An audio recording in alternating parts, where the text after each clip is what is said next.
কিশোর gang টাইপের ছেলেপেলেরা cocktail ফাটালো মাত্র আমরা স্টেজ থেকে কোনো রকম জুতা পায়ে ওদের সমাপনী যারা কিশোর গ্যাং হায়ার করে এই কাজটা করছে, কারণ নেতাদের তো ক্ষমতা নেই আমাদের সামনে আসা।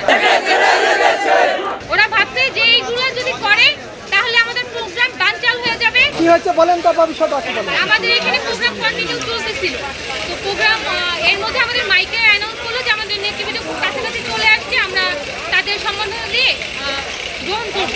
এমন সময় ওই পার্কের ওই পাশটা থেকে ব্রিজের এখান থেকে কিশোর গ্যাং টাইপের ছেলেপেলেরা ভিতরে ঢুকলো, ঢুকে আমাদের এখানে হামলা, তারপরে হচ্ছে গিয়ে ককটেল ফাটালো মাত্র আমরা স্টেজ থেকে কোনো রকম জুতা পায়ে ওদের সমাপনী কোনো রকম স্টেজ থেকে নেমে দেখতে দেখতে এরা আসলো।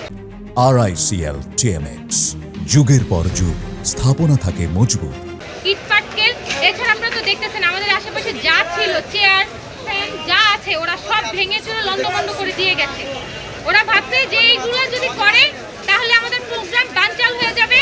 আমরা এনসিপি এই গোপালগঞ্জের মাটিতে আমাদের এনসিপির যে আদর্শ সেটা আমরা দিয়ে যেতে পারবো না। আমার নাম হচ্ছে নির্মা আক্তার নিপা, আমি জাতীয় যুব শক্তির কেন্দ্রীয় সংগঠক হিসেবে আছি।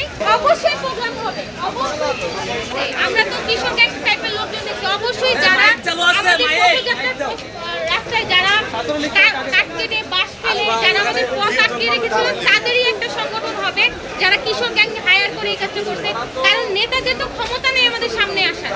তারা ভাড়া করা কিছু ছেলে পেলে টোকাই ছেলে পেলে দিয়ে এই হামলা কার্যক্রম চালাচ্ছে।